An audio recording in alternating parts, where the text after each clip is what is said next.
on the Titanic, sailing along, and there's just no life rafts. There's nothing to jump onto. There's no other option. But this time we do have the life rafts. We have Bitcoin, and it's why like it's not just an investment, right? This is proper. It's the revolution, and the more people that we can get into this, then the more likely we are that we Well, stop. why are you stopping the people you hate then? I know. Well, there's certain people that I'm like, fuck you, stay on the Titanic, you're going down with the ship. But everyone else, everyone else. There's one of the sound clips for the start of the show. That and what about facials?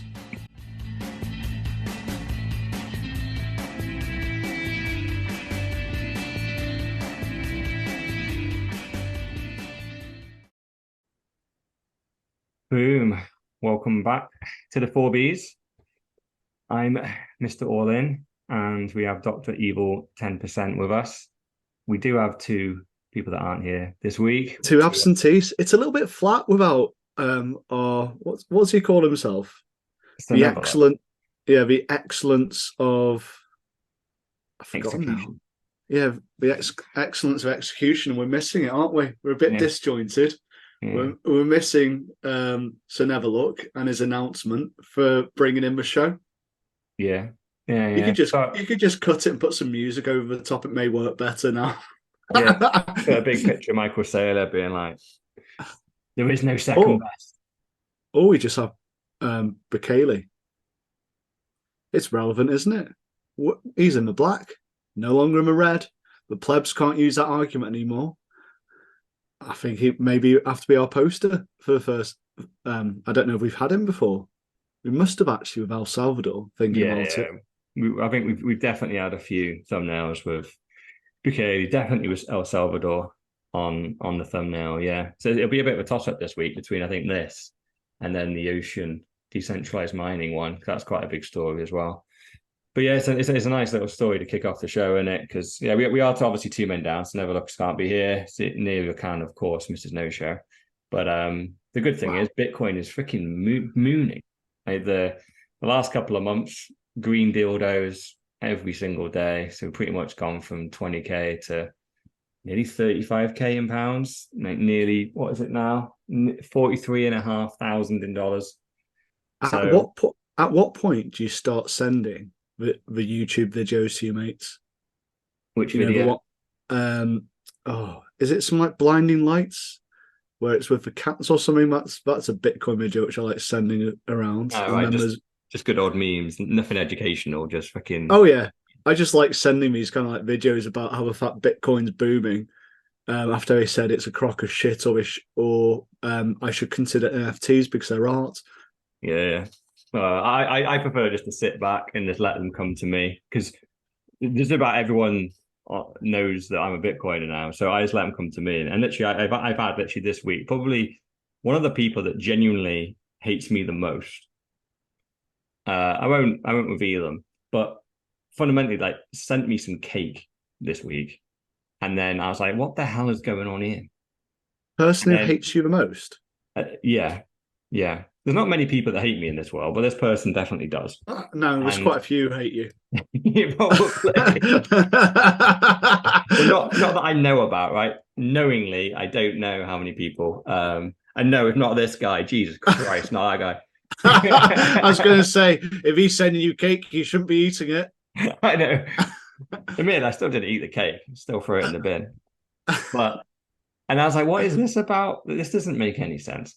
And then it followed up with, oh yeah, by the way, I got into Bitcoin a little bit after you said I'm up like £500.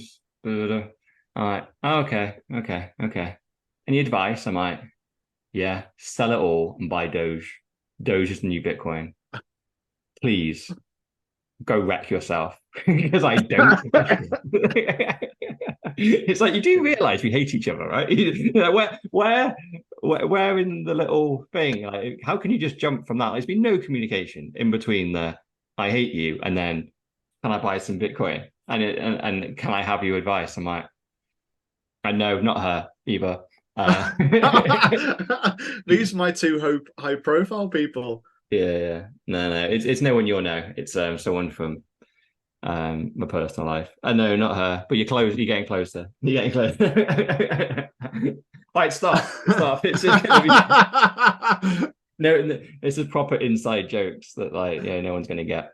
But yeah, it just shows, right? The price cart's going up. We're up 50% in the last couple of months, getting close to new all-time highs, I and think people come out on the the woodwork, right? And they suddenly even I think it's just I was joking with my brother earlier. It's like Bitcoin's just bringing like world peace. Like I'm joking a little bit, but even people that hate me want to get to know me again because they're like, oh, you know about Bitcoin. So they're literally willing to put all that aside to go, okay, I admit you were wrong, or I was wrong about this Bitcoin thing. Please, can you share your knowledge and tell me what I need to do? Because I know this person's just bought on Revolut.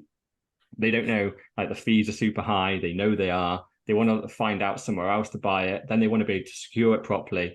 And I'm like, look, there's certain people that I would share the little golden nuggets that I know but about that stuff. Unfortunately, you ain't one of them. But But I was going to say, all this is online. You kind of, if you type in buy Bitcoin, the probably first thing which appears on Google is probably Coinbase. yeah, So the fact they're messaging you is a bit lazy. Like buying on Revolut, you've got to I remember kind of, though, there's a lot of places to get scammed, right? And obviously, what's in the press right now? It's like the FTX scam. Yeah, before that, it was BlockFi going under and Celsius going under. You've got Binance has yeah, been you in got the to news find out recently. where's legit. You are right, but I think I would like to think that Coinbase is publicized well enough. I think Revolut, it's a step in the right direction. I do have Bitcoin on Revolut. That's from my vault. It's amazing how quick that actually builds up. I built a lot more than I ever could have thought that I would have through Revolut, which is pretty much for anyone listening. I pay for some kind of premium plan, and it scams me out of my money every time which I spend. So if I spend what is it 90 pence, it takes away it takes 10 pence away from the pound, puts it in a vault. So if you scale it up, you put in £9, it spends £10 and puts the extra pound in your vault. So whatever I spend, it goes into this vault and it gets converted into Bitcoin and it sits there till I move it onto my ledger. And haven't you So have you supercharged it as well and you 10x it, you 10x the spare change? Yeah. yes, So it's kind of crazy, isn't it? Because like sometimes I will literally buy, sometimes I do it on purpose to myself. Like you go out and if you go and buy like a Greg sausage roll for £1, like that sausage roll actually cost you £11 because if it's an exact number, instead of just going, oh, there was no spare change, it just goes, I'll bank the whole pound. So you spend 10, but then you 10x it. So you buy a sausage roll for £1 and you buy £10 worth of Bitcoin and put it into your spare change. You're like, yeah, mm. And my Revolut. basically, like I've said before, like basically it means all your spends are free because if you hold that Bitcoin in there for long enough, the gains, the spare change of your money that you spend ends up being worth But more than the money you actually spent on stuff. It's but if you've got a high time preference, which I think everyone's got a little bit of, you look at your bank account, and you go, "Where the hell's my money gone?" I always get it every month when I'm going, "I've barely bought anything," yeah, and it's because, like you said, I've bought something for £1, and I've basically paid another £9 for it, and it's just it's siphoned off my bank account, and I'm always like, "Where is it?" And I look in my vault, and there it is. It's nicely propped up with all this, well, Bitcoin in there, all the Sats. I love it. Yes, I love it. Yeah, Steal from yourself, stack sats. but Beautiful. this is, Beautiful. like my budgeting plan. I kind of go, this is my spends. This is money which I'm allowed to spend. I don't spend it because it goes straight into the vault, or most of it does. Oh yeah, So yeah, and I've never sold Bitcoin on Revolut, and by the way, they've recently, within the last year anyway, upped their withdrawal amount because you can send through a hardware wallet from Revolut, but it used to be a tiny amount. Well, I say tiny. I think it was like either 500 or 1,000, and they've upped it I think to 10K now per day. Or no, it was per month as well. It was annoying. I mean, yeah, it was two transactions of £500. £500 of worth of Bitcoin was the max you could send, and you could only do two of those a month, and only one in any 24-hour period. So I'd have to do it twice a month, and it'd be really annoying. And because yeah, I stacked in there for years with the spare change, and then obviously Bitcoin moons. You're like, Jesus, there's way too much money sat in Revolut right now. I need to get this out, and it took me forever. And then they suddenly upped the limit to 10K. I'm like, beautiful. Now I can just 10K a month. Suddenly you can get get your money out because it was meant to be. It's just throwaway spare change, right? It's not my core Bitcoin buys. But yeah, I think we do underestimate, especially now that obviously you're been in for years, you're very experienced, knowing Years. what. That's very strange hearing that. Yeah, once you've been in and you like now knowing, well, where should you buy your Bitcoin, and then more importantly, even when you find out it's probably Coinbase or Kraken or Gemini, but even then you go, don't trust them though, because they can all go down the FTX or Celsius route at any point. So you need to get it off. But what hardware wallet to buy? How do you secure the backup words? This stuff now, we've been through it a million times. It's just almost second nature. And you know all the options, you know which ones, the pros and cons of each. You can just make your personal decision on which ones you get. And you can be relatively sure that you're not making a fundamental error and going to lose your Bitcoin because you know it now. You understand it. You're not just taking, say, my advice. You know it. So you can just be comfortable and it's very quick. These But people I'm coming in looking. now, they have no clue. Like literally, they think that by upgrading from Revolut to say a Coinbase is the end goal. And now it's like, oh, now I get cheaper fees to buy Bitcoin. You go, oh, no, no, no. You're still only about 20% of the way there. The next big chunk is you need to take self-custody and you need to take self-custody properly by backing up the seed word. You need multiple ledgers or Jade wallets or cold cards, whichever one you want to pick. And yeah. And there's certain people that I'll go through all that step by step by step. There's certain people I won't. And I'm just looking through at Revolut, and they've changed the app completely. I can't work out where anything is, which is it's beautiful.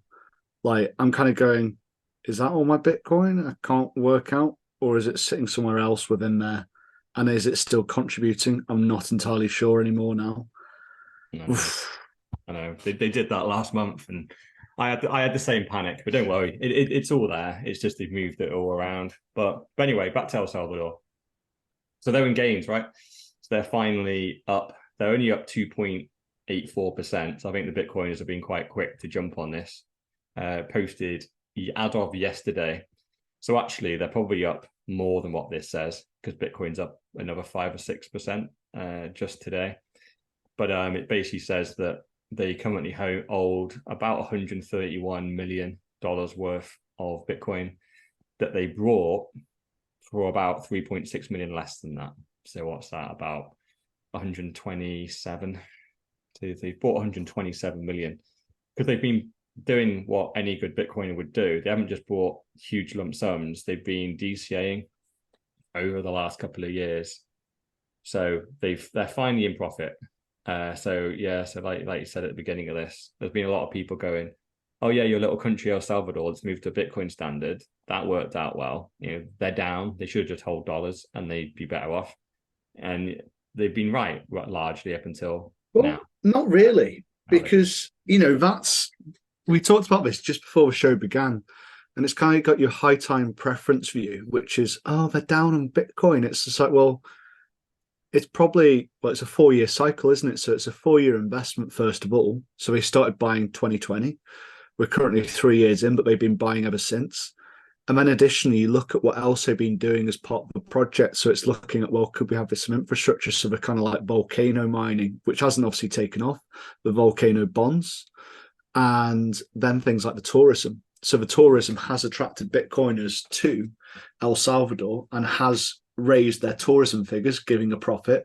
And then additionally, as part of the low time preference approach, they've been looking at crime, so it's no longer the murder capital of the world, is it? And they're getting tough on crime. They're putting in infrastructure and they're trying to get less reliance on the dollar. And it's just like, this is, it's taken off and you can see all these little bits going along and everyone's going, oh, it's nothing. They still lost, 20 million on some Bitcoin. He's bankrupting the country. It's like, well, now they're in the black. What are you going to say? Yeah.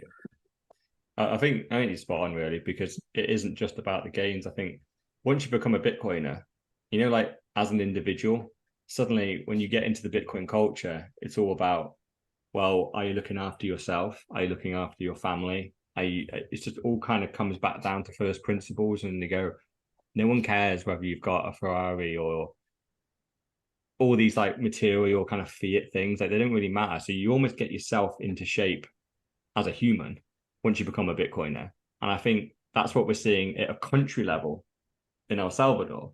It's like, well, who cares whether everyone in El Salvador to a certain extent is rich? There's no kind of such thing as that. You can't have all the population be rich anyway. It's not just about money. What they care about is it safe to live there? Can you raise a family in El Salvador? And before, El Can, Salvador can, was top can of all the people, crime stats. but can people survive as well? So things like the tourism, that's getting jobs. It's not just money somehow appearing in the government coffers. Yeah, It's the people have got jobs through tourism now. yeah.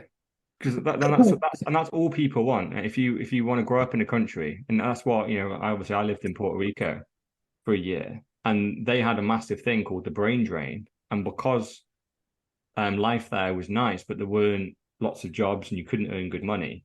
The best people that were young growing up there, they had the best university apparently in America, in Puerto Rico. But people would get trained there and then they would look for a job and they would jump into the bigger North America to go and get their job. So the people weren't staying to build their companies and using their brain power in the country. And I'm sure that was happening in El Salvador as well. Like the best people were just leaving to go to Western countries to live there and earn better money. It was safer, better jobs, and better place to raise your family. That's what Bukaleli is turning El Salvador into a haven. Like loads of Bitcoiners are moving there, and yeah, they're causing tourism, but they're also building businesses there. And once they stop that brain drain, once El Salvador is a safe country and the brightest people as they grow up in El Salvador don't just leave when they hit 18, they stay and build their companies there. That will revolutionize the entire country and it'll go from being a small third world country where, like crime rates were all time highs and they were never going to get out of this doldrum. Buklele has stopped that trend. There's literally now, I'm Oh, but obviously. but he's an evil dictator. All these people in prison, it's horrible. Yeah, the problem is like the dictator thing is kind of true, but at the moment he seems to be using his powers for good. He seems to have cut crime down hugely. The murder rates are down. Well, it's The also criminal going. gangs, This but all is that goes away with prosperity, right? People own like the crime and stuff. Like all the young people, all the young lads that were getting part of all these gangs, they don't do it because they want to be cool or that's their life choice. They were doing it because it was their only choice. Once mm, you move to a Bitcoin standard and there's jobs and opportunity, people would much rather go the legit route and not have to hide their riches and be able to spend their money and legit. Because what's the point in having kind of millions in drug money when the second you spend it to buy a house, someone goes, well, where'd the money come from? You can't really explain it. It's all very complicated. Like you'd much rather earn your millions legit, and then you can buy a house, and someone goes, where'd that money come from? You go, well, check my tax returns. I built a business, or I've earned good money, and da, da, da. So yeah, so I think you're spot on really. Like, El Salvador has benefited so much over the last couple of years of being on a Bitcoin standard, even though it's not monetarily huge at the moment, but it probably will be. If we fast forward another year or two, we'll be going, wow, of this I almost 131 can't. million, they probably made like a billion. They've 10x that return. But it's not only that. It's the prosperities we're talking about. I can't. I almost can't wait for 10, 20 years time Mm. and see what the prosperity is like in El Salvador. Because you look at the UK, and it's just there's always something fucked up going on, isn't there? Yeah, And you kind of go, we are spinning around the drain yeah, in the UK, and many other westernized countries are, but like you see very few countries actually on the up, and the ones who are kind of like on the up, like China, you kind of going, are they really, or is mm. it literally just dictatorship which is doing better than the shithouse westernized countries? yeah, yeah. I think I always like to look at trends, and it's you look at the Western countries, and they seem to be trending down, and then you've got these third world countries that are kind of trying to remove themselves from the fiat standard and move into a Bitcoin standard, and they're trending up. And you just go, well, if these trends continue, eventually they cross over, and El Salvador becomes a better place to live. They have better healthcare, better education, than America and Europe.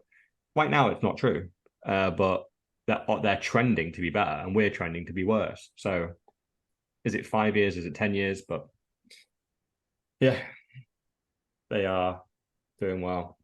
What next we got? We've got ocean mining. So I don't know Yeah. if did you read about this one this week? I read about it, and it's so this is where there's some big claims. Sorry, I'm just managed to close the page. There's some big claims about what it is: decentralized and non-custodial, transparent, permissionless. And it's one of the he's a Bitcoin dev, isn't he? I've seen this guy Hmm. floating around Twitter, and he seems a bit of a Marmite kind of character. Yeah.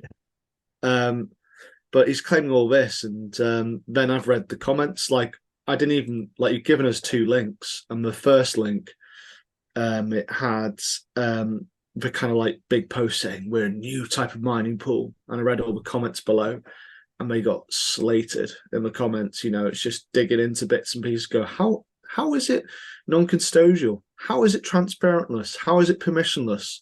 How is it decentralized?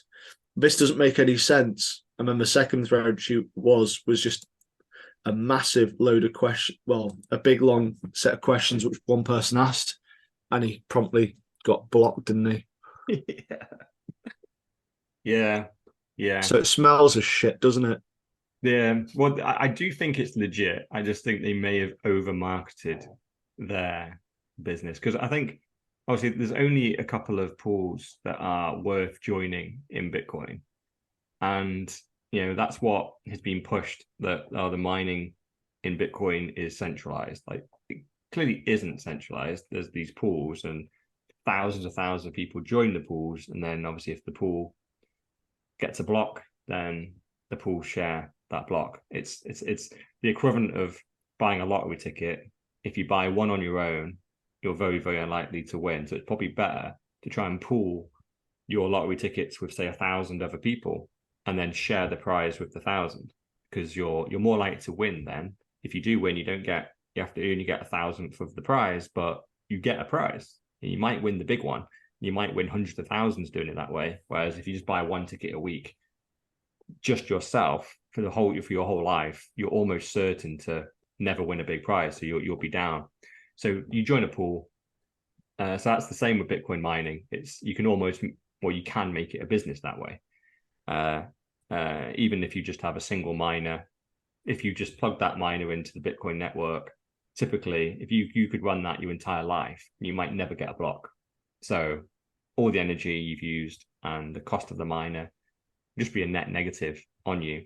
Whereas if you join a pool, suddenly now the cost of your energy every month, you'll probably be paying it off every single month. You will get more than what it's costing you. So quite quickly, you'll recover the cost of the miner, the cost of the energy, and you start getting a profit. It's never massive profit, but you just keep ticking over. So yeah, so it's another entry to that market, and they're saying it's non-custodial, transparent, permissionless. I mean, basically what they're saying is you can plug into their mining pool. You can have your miner sat in your home and join their pool. So you kind of own the Bitcoin and But that's like any other mining pool, isn't it? Kind of, but there are services out there where they hold the miner and run it for you. So you just pay them. It's totally hands off. And yeah, the problem is they do say there's like 0% fees, you get paid out instantly, but there isn't, because there are minimums. So if they only have a tiny amount of Bitcoin to pay out, then they will wait until the amount of Bitcoin gets larger and then make it worthwhile to send it to you. So that then suddenly goes, well, it isn't totally non-custodial then, is it? Because you are going to be holding people's Bitcoin, and the fact that you can hold small amounts means that you could hold large amounts. So you could just steal the Bitcoin completely. If you run the pool like you do, you might find a block and just keep all the money. Like that is in theory possible. So yeah, so that's where people started digging into them. And yeah, I don't think they've been great at answering questions. They've just started blocking people. But I think fundamentally, this is great news. It's something that really piqued my interest to go, okay, this is yet another reason for me to get into mining. It's been something I've been procrastinating about for so long. I really want to get into this stuff. And Luke Dash Jr., yeah, he's definitely not a scammer, right? He's very religious. He's got like 7 kids. He's a Christian. He believes that when contraception is murder, because you're killing kids that might be kind of concepted during that process. So he's But literally he seems to have on the abortion debate. He is the most extreme on no abortion ever. He literally believes that contraception is murder, and he believes that point. Which what does he think about facial shots? Yeah, just as bad. Murder. Yeah, murder. Yeah, like I said, it's a bit of a Marmite character. So I've seen him have various arguments. I think I follow him. But as I was discussing with Strawlin, something's going odd with my feed at the moment. So I don't quite know what's going on. So I'm not seeing quite a lot of tweets in there. I don't think I've seen him. I didn't see this until I read the stories.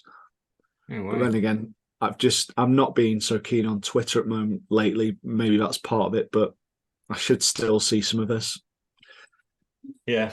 So who knows? Because there's a load of questions, and the problem is like because who is it? Seth for privacy.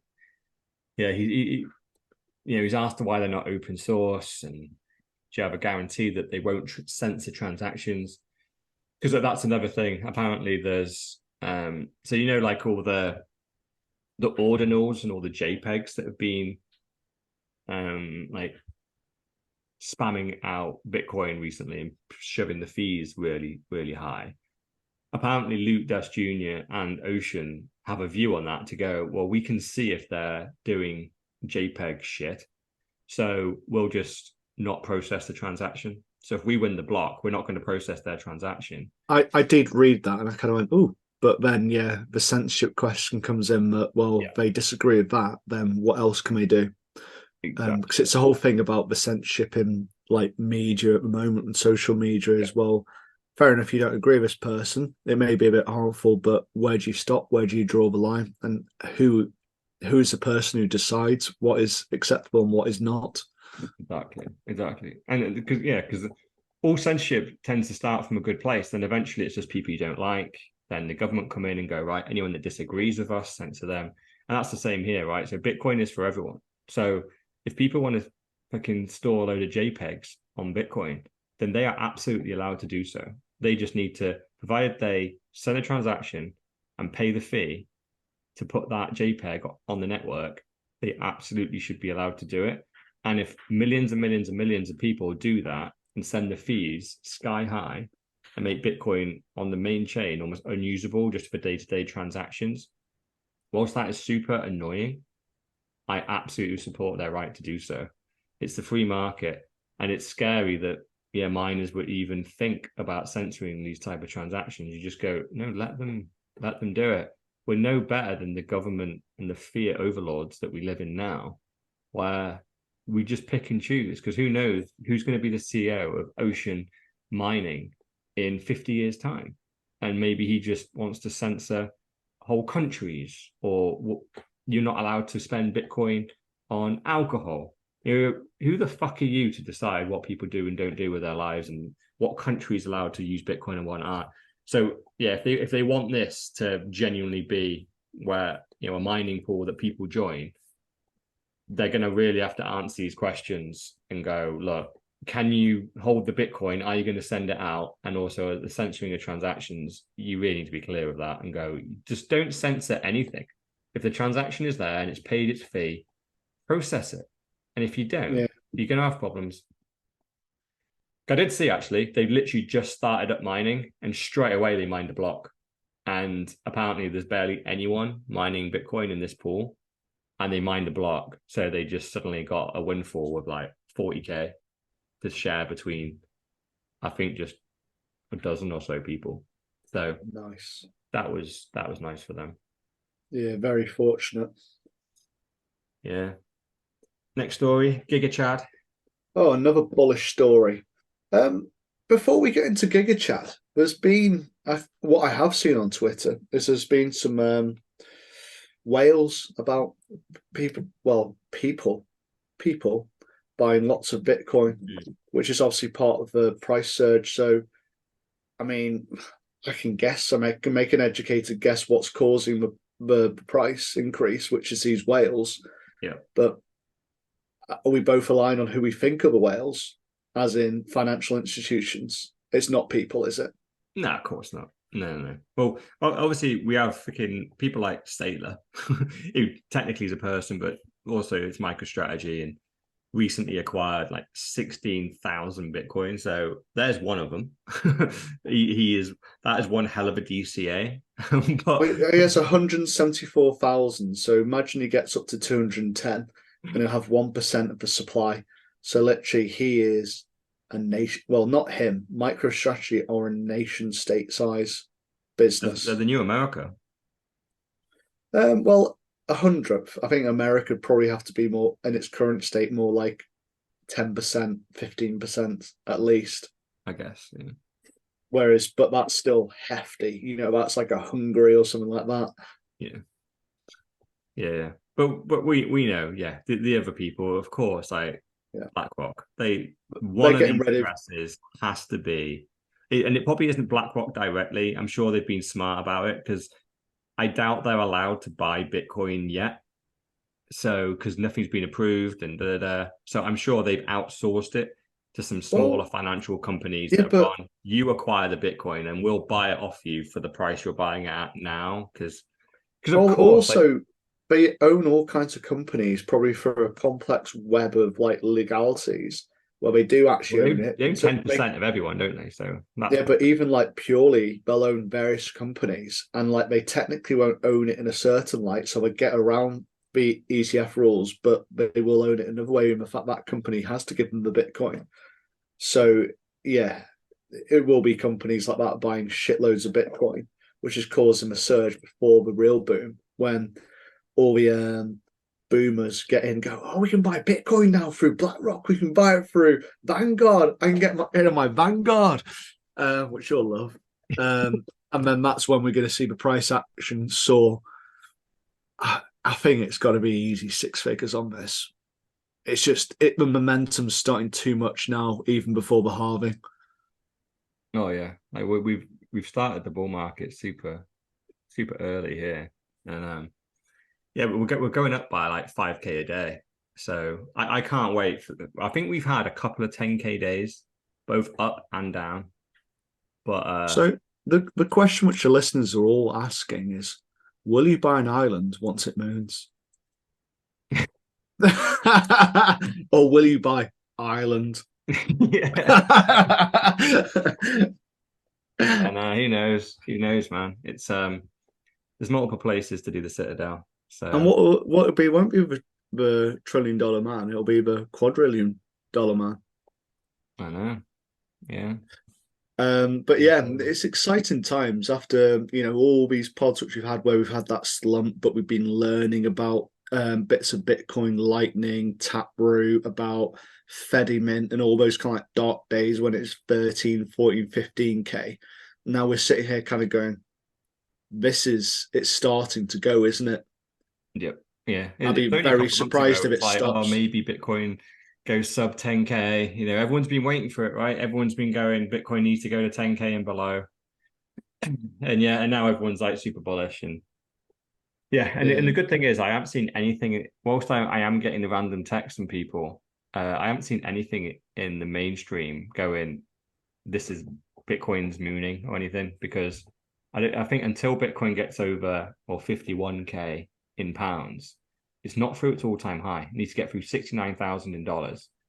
So we've still got a long way to go. It's another 50%, which admittedly we've done 50% in the last month, I think, 50% gain. We need to do that again, and then we're in all-time high territory. But we've still got the halving to come. So the block reward being lessened, and we've still got the ETF to get approved.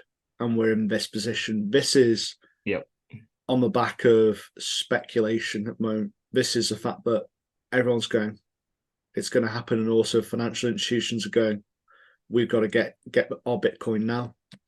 Yeah, and we're still in a market that technically, the stock market is technically still bearish. A lot of shares are still hugely down, barely recovered. They've kind of done a similar thing to Bitcoin where they bounced off the bottom, but they haven't started rallying. The rest of the stock market is still largely dead. I think everything that went down 80% kind of bounced off the bottom and bounced 10, 20%. and they just stayed there. Bitcoin did that. It hit whatever its bottom must have been. It bounced off. It did 10, 20 and kind of stayed there. But now it's doubled.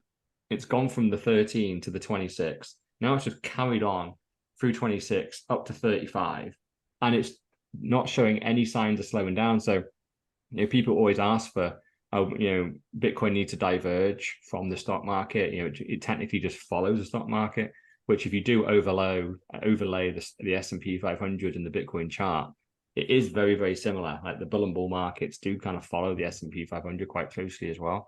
But I think this one is quite a divergence where the S&P is largely flat and Bitcoin's just, it's off. And there's no real reason for it other than, it's not like the last one could be explained with a load of free cash. People are sat at home doing nothing. We've got the cost of living crisis, like there's an impending housing crisis. People do not have spare money. They are not speculating on Bitcoin just for gains. I think there's more and more people that are moving into Bitcoin for the right reasons. They're moving into it because they're fed up of their fiat savings eroding with inflation, and they're looking for a hedge against that inflation, and that is Bitcoin. So yeah, I was just looking at the Bitcoin chart over 6 months. It is interesting because I think it fully decoupled somewhere about September, October.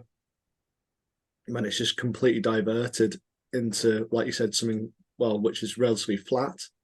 Yeah.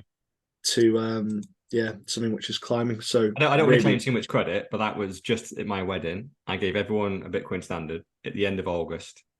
And then about a week later, the bull market starts. So I don't want to claim credit, but I think I did it. I think it was me. So I'm going to claim it because I turned up to your wedding. The Bitcoin wedding started the bull market. I'm claiming that the 2023 bull market was started by my wedding. Right. So should we go on to the next one? So everyone's favorite economist, Joe Biden, came up with a tweet. So we got a link here, which Mr. Orleans tagged. So Joe Biden, let me be clear to any corporation that hasn't brought their prices back down, even as inflation has come down, it's time to stop the price gouging, give American consumers a break. So to our listeners, who are obviously in the know, who controls inflation? What is inflation? Ultimately, a sensation of it's printing too much money. Who prints too much money? Dragon? Oh yeah, the inflation dragon which flies and fucks shit up. But it's always great that in Twitter, this is why I really love Twitter now. It's under Elon. Is the fact check against the president of the United States. Readers added context they thought people would want to know. As long as the inflation rate is positive, prices are increasing. The fact that inflation has come down to 3.2% in October means that prices are still going up, albeit at a slower rate than before. And then the Federal Reserve aims for a target inflation rate of 2%. And like everyone who listens to this, unless we still have like Ralph's son still listening, appreciates about money. Oh, what a bit of shade. What a bit of shade.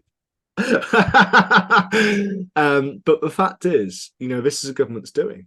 These greedy corporations.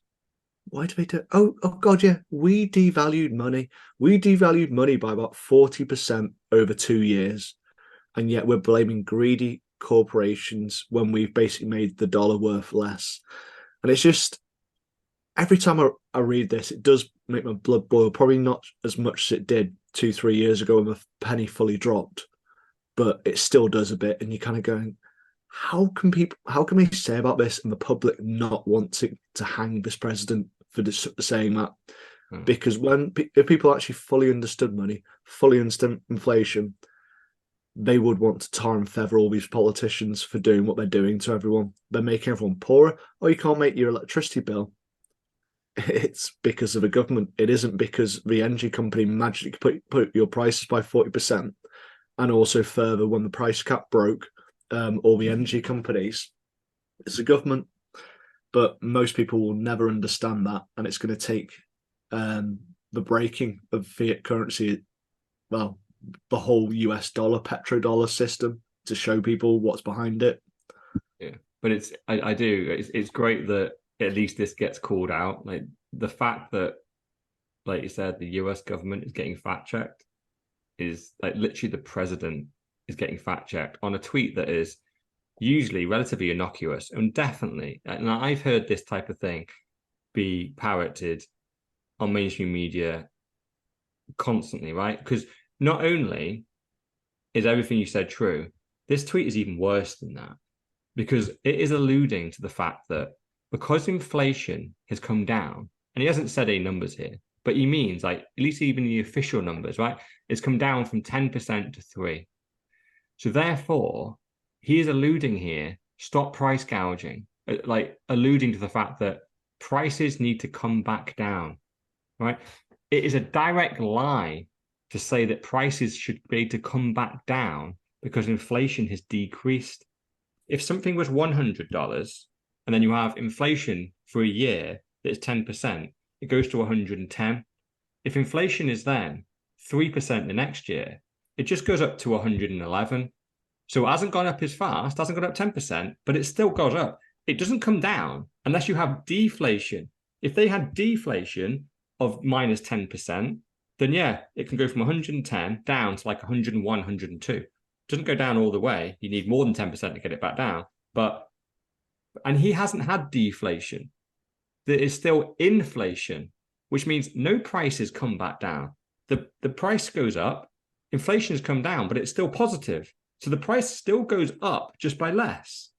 But this tweet it just fully puts like the fact that, oh, your energy and your food and all that has gone up. Oh, by the way, inflation is not sky high like it was during the pandemic now. It's come down to 3%, which is an acceptable level. So the prices should go back to like pre-pandemic levels. No, that is a fundamental lie, and you fucking know it. But I know what this tweet is doing. This tweet is trying to, for the government, pushing the blame into capitalism. And all the people go, oh, all these greedy capitalists, all these billionaires profiteering off us. You know what we need? More government. We need socialism to make this fair. And it's so funny that this little tweet looks so innocuous. It pushes the blame to the people that are just trying to make a living, sheds all blame from themselves. And the people that believe it want to punish the people that run companies and tax them more to the point where we have socialism. So let's make the government bigger to solve this problem of price gouging, which there probably is price gouging going on. I'm not going to say there isn't, but the majority of this is just genuine companies trying to survive and inflating their prices in line with inflation because they've got bigger costs behind the scenes. They have to pass that on to the consumer.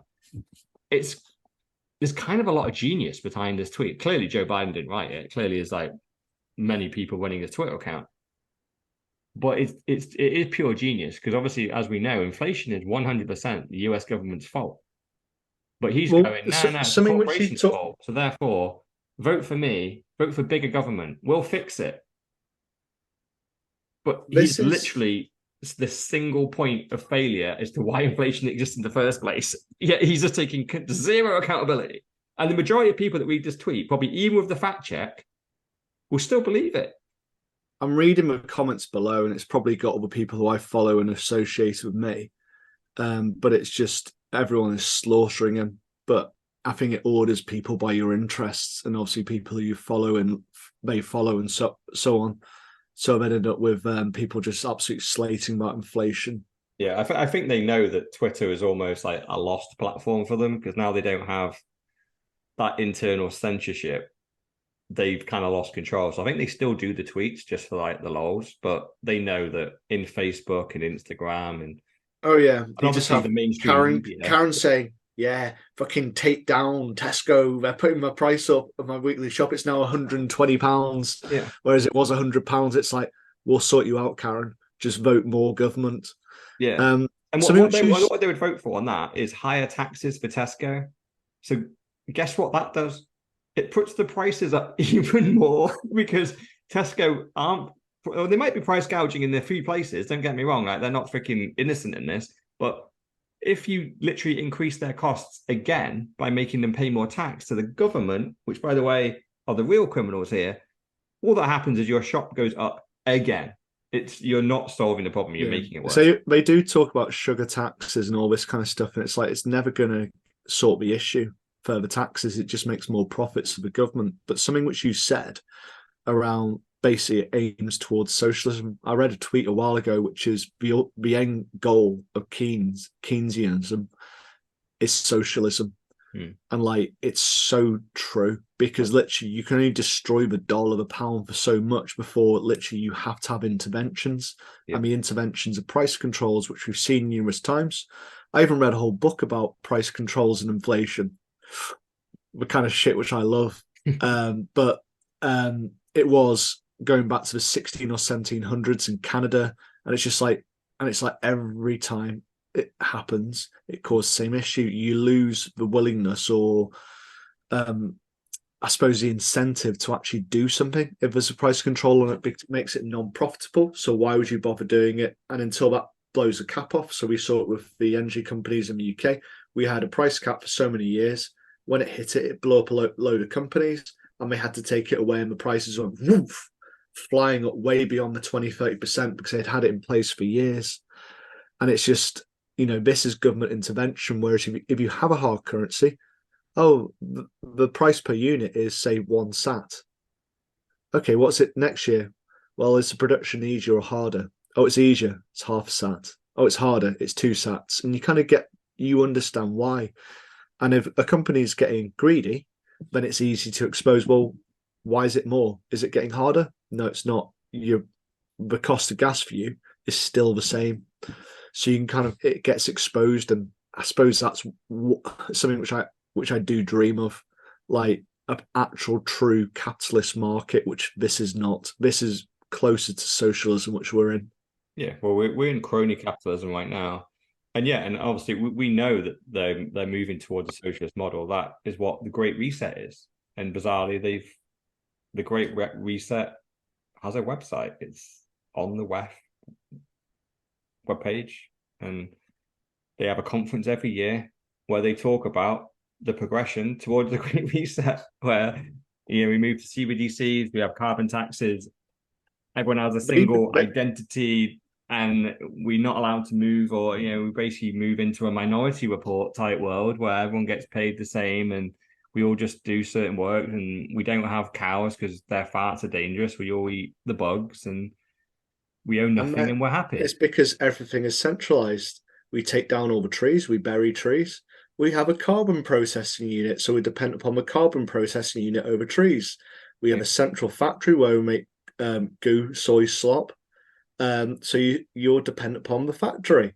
You don't eat the cows, so you can't even go to farmers. You go to the central government building, which provides you energy, it provides you carbon, and but strangely, what I can't get my head around is how come it's going to be different this time? Why is it going to be different from Eastern Europe, China, Russia? How is it going to differ?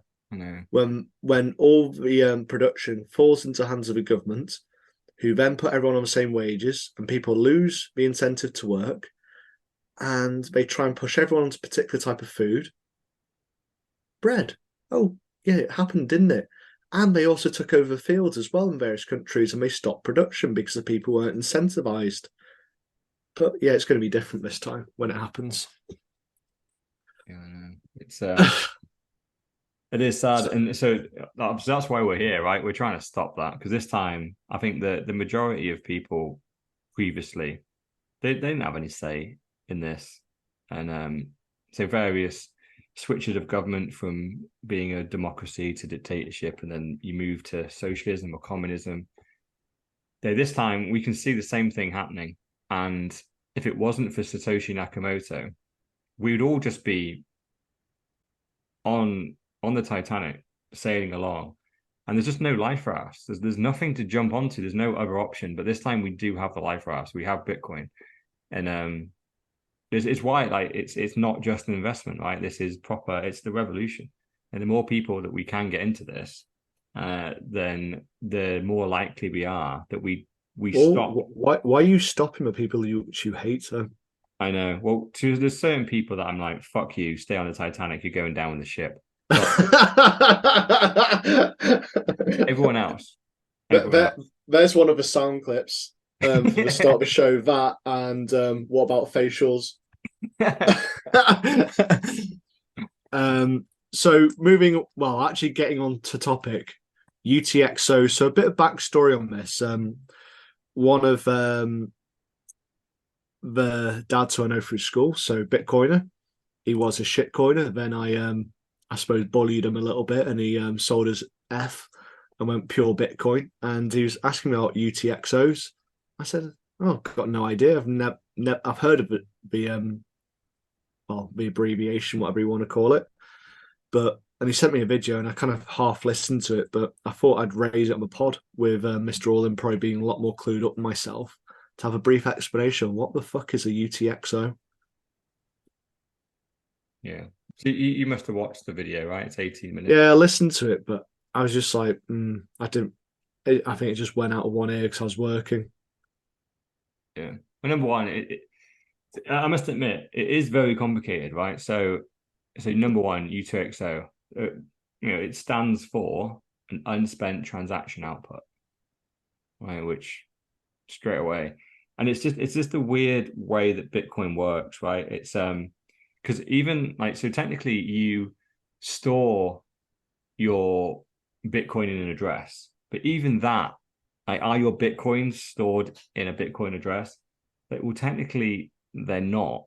It's just that address is known to be owed a certain amount of Bitcoin from the pot of 21 million. So the Bitcoin never actually moves. It's just that this address is known to owe that much.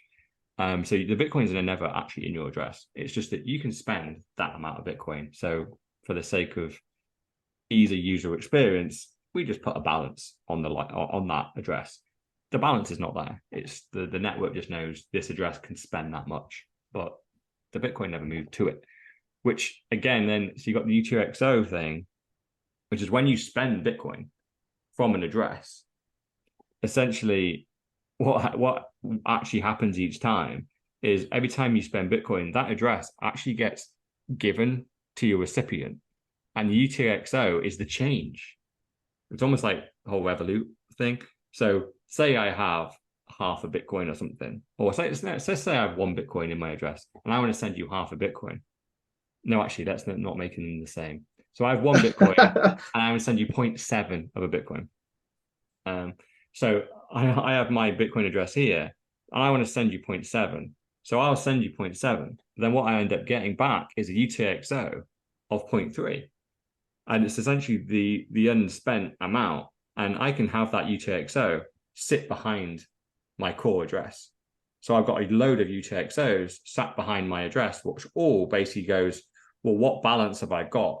And essentially, when you add all this up, you can kind of determine that, oh, this address has spent a load of money because here's all the change it's got back. On this one transaction, I got change back of 0.3 when the balance previously was 1. It's like, oh, right, well, by determining that, I must have sent 0.7 somewhere. And there's no record of that in here because that's what's good about the network is it tries to anonymize and not tie everything together.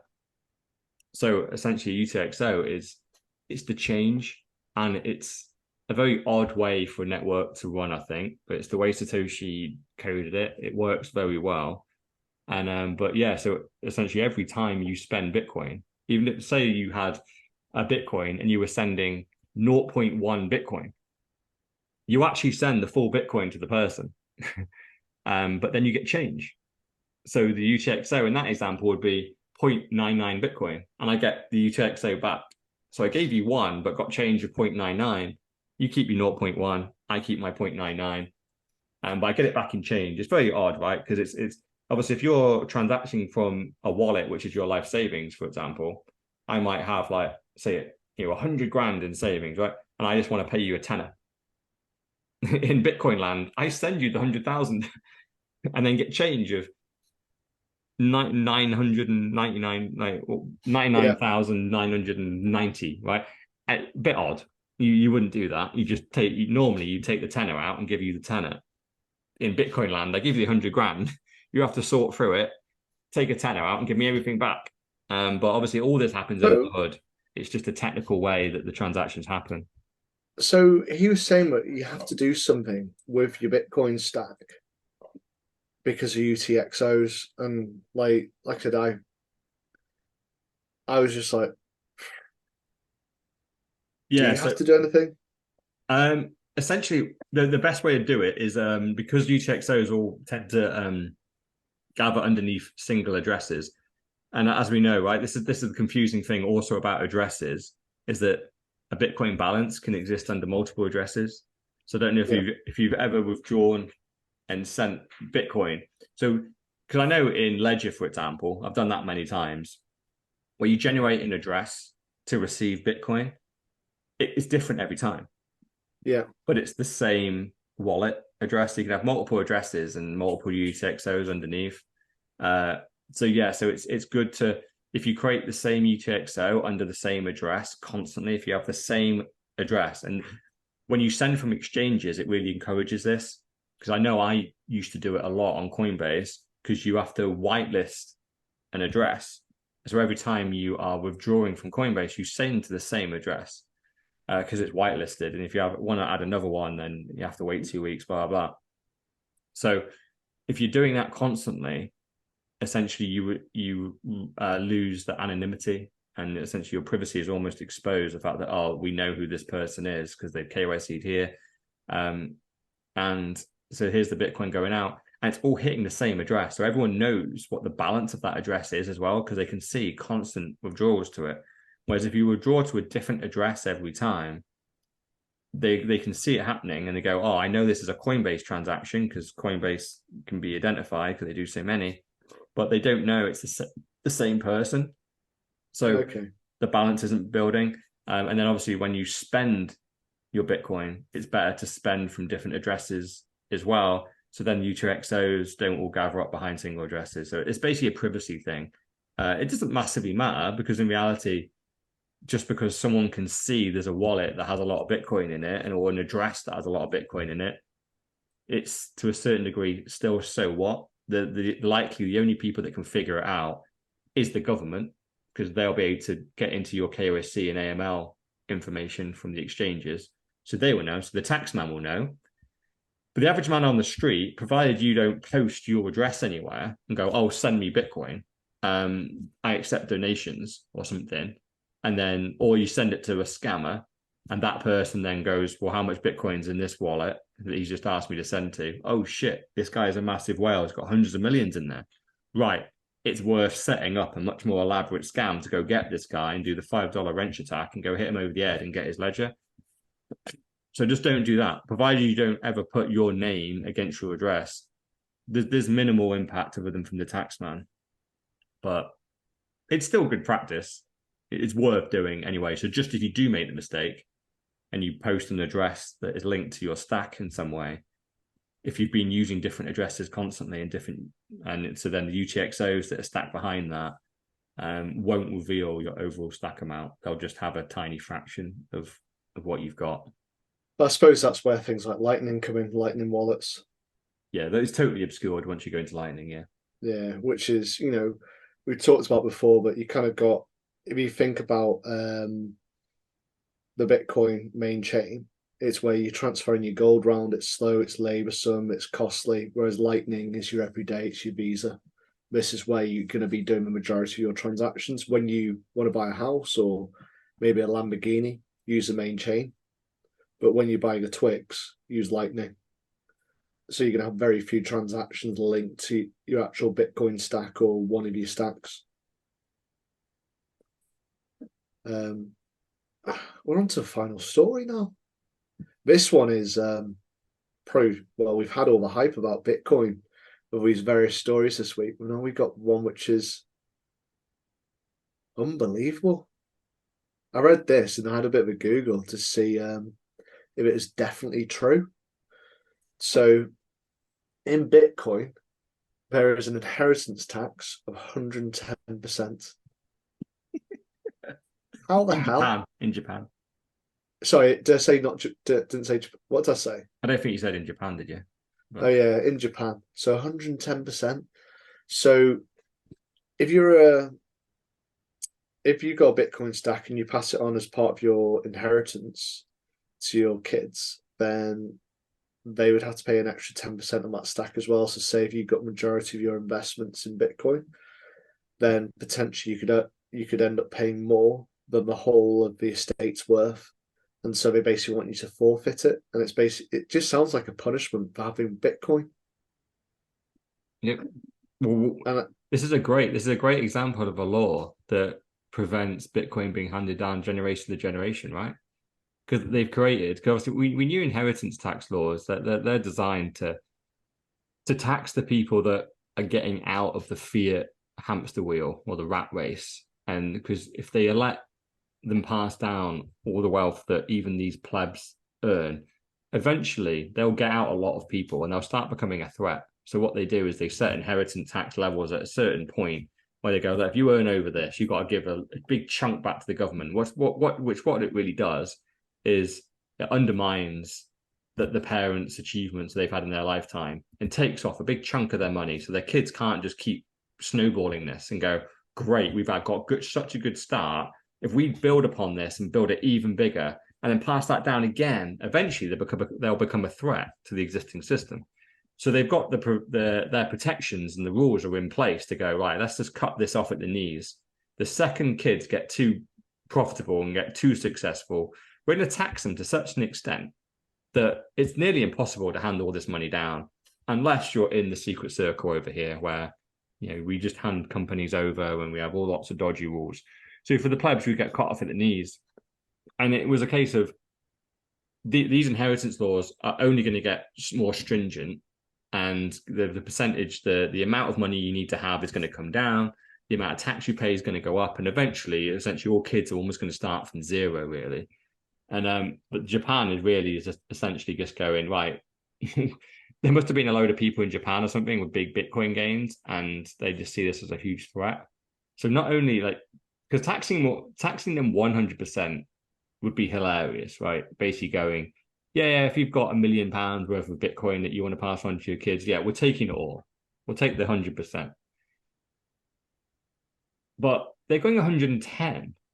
So now if you have £1 million of Bitcoin, it's like you owe 100 grand to the government. It's also, it's basically a fine, right? It's like, how dare you hold Bitcoin? You're betting against the government. So for that, whatever you hold and you're going to sell, you need to pay a 10% fine to the government for being insolent, non-statist people. But what happens if it has been lost in a boating accident? Well, that's the thing. Essentially, what this would mean, if you're in Japan, you can't put Bitcoin in your will because it's literally not an asset; it's a liability based on this. Literally, because however much you have, there's a 10% tax on top of it. You lose all of it, and you have to go pay 10% fine. But it's also, so if your granddaddy's a big Bitcoiner, what's to stop him in the last year of his life? He's got ill or whatever, and he goes, "Fuck it, sell it all, convert it into fiat, put it into this, and then say to your grandkids with the money which you're getting, buy Bitcoin." It just kind of goes, well, it's a deterrent, but it's a bit odd. And it's also, well, how the fuck are you going to catch all this Bitcoin considering that it's decentralized? Yeah. I don't know where it is. But you say that you've got 100 million in Bitcoin. Where is it? Yeah. But it's one of them, isn't it? Like for the normies, like most people don't want to be seen as criminals, right? So not paying your tax is part of when your parents die or your grandparents die or whatever, and you got this inheritance coming your way. Most people would just want to pay the tax that is due, even though it's theft and it's disgusting. You just want to pay it and have it done. And then they bring this out. But anyone with half a brain, it forces basically Bitcoiners to become criminals because but anyone with half a brain goes, I can't find this. I don't know where it is. They inscribe it. Right, the problem comes right when you come to spend it. Right, so it's not a problem because you go, I don't know where this is. Oh, I'm going to move, by the way, to El Salvador. 2 years later, it starts getting spent. Yeah, You okay. know, But if you move country, then fine. But imagine that you have a young family in Japan, you want to bring them up there, you love the country. I'd say fuck Japan. I'm going to live in El Salvador. You want to stay here? You're gonna have no money, and come live with me. We're gonna have a fucking a citadel and big titty bitches. Yeah, well, in that example, like you have the 100 million, right? So you got fuck you money. Let's Oh just yeah, say it's more like 500,000. So oh yeah. it's If it's 500,000, I think you would have to, you know, if you 500,000. It sounds amazing because of a movie from the 80s, but it's no longer life changing, is it? no, It's just it's not. it's a nice house now, It's a night out. a night out. But yeah, it's a nice house, and you kind of like you said, you're going to the criminal, and like you'd have to leave everything which you've ever known for 500,000, which is a Yeah, nice house. you wouldn't do that. Yeah, But and so then you get the it's fact one of the them, fact. isn't it? Where I suppose the incentive is basically to go, we don't have it because you can't spend it. You almost have to pass it down maybe another couple of generations until it's worth Well, a hundred does it need mil. to go a couple of generations when you know the government's going to fold? Yeah, well, yeah. It's just So I think it's just one of those like an hodl it. interesting dynamic, isn't it? Because it's You the people like, yeah, if you have fuck you money, then yeah, these laws don't apply. You can just move to El Salvador. you can never open that wallet. You can never check it. Yep. Because then the tax man will be straight on you. Yeah, you just have to leave it, and like you got to go on this ledger, and with this cold storage, I think there's X amount of Bitcoin.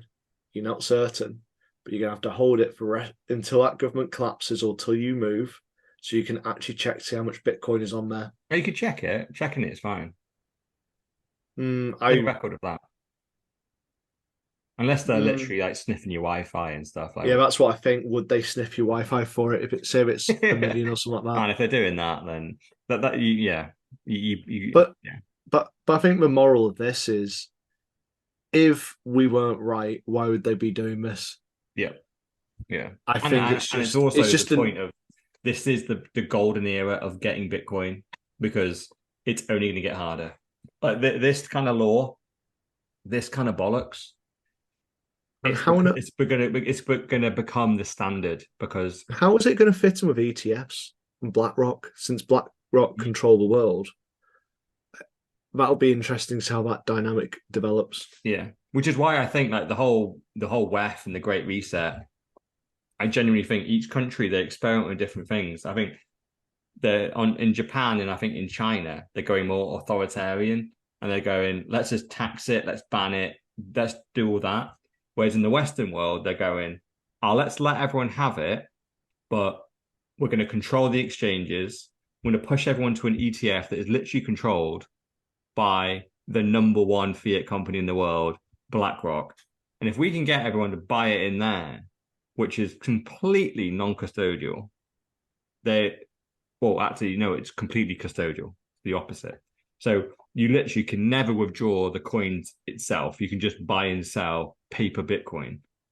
So, and I think they're just running two experiments going, should we just ban it and tax it to fuck so it becomes an asset that is not worthy unless you're willing to become a criminal in the eyes of your state. You won't ever buy Bitcoin over in Asia. But in the Western world, they're going, then you can buy it, but you can buy it on these custodial services. And essentially, we can just, and if Bitcoin becomes like, it literally goes to millions, which it will, we'll just steal it. We just steal it. So all these people that think they can now just leave the US or leave Europe and not abide by our laws, we'll just steal their Bitcoin. Their paper gains will become ours, and we can just progress all this into CBDCs in some shape or form. We'll just close down these ETFs, convert them all to CBDCs. Climate change and the climate crisis has just got out of control. We've got another war with blah blah blah guy, and we've had to do it. It's temporary. Da, da, da, da. So I think they're just running a number of experiments. It's like they're A/B testing almost how to get us into global socialism.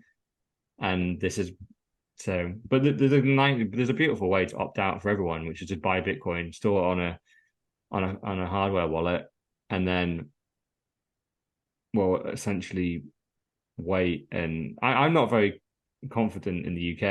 As much I'm trying to build a little citadel where I am, but I'm already going. There's almost no point. I think even at this point, I'm going. Is I know this country is going to become so aggressive towards myself and my family just because we're Bitcoiners that we're going to have to move. And the problem is the only place I have on the list left is El Salvador. And I mean, right now it's not quite ready. It's like we're talking about right at the top of the show. The trend is it's up, but it's still nowhere near the standard of living that I am accustomed to, and the healthcare and the education that I have for like the children. It's nowhere near where what I can get here that I can get in El Salvador. So it doesn't make sense to move now, but I know probably in the next decade or so that again the trends are going to cross, and it's like right, okay, it's time to go because they're going to become so aggressive towards Bitcoiners and they're going to tax us to hell. They're going to force us to become criminals, and at that point, it's like right now I am officially a criminal because I'm not declaring Bitcoin, I'm not paying my tax on my Bitcoin or whatever weird thing they bring out. So now they can legitimately knock on that door and arrest me because I'm a Bitcoiner and I refuse to give them my Bitcoin. We need to go. Like the time, the clock is ticking because eventually they're going to get down their list and they're going to come around and they're going to come get me. And I refuse to give them my freedom. So it's going to be an interesting time. Like genuinely, very very interesting time. And yeah, provided we have some safe places to go, it'll be okay. But we're gonna have to be willing to move. I think, like literally move countries. It's going to be kind of crazy. Yeah. And on that conspiracy note, I think it's the end of the show. He's Mr. All In. I'm Dr. Evil 10%. I don't know what I'm talking about. We're not as good as Sir Never Look. So it's going to be played out by music or something like that. So laters. Peace.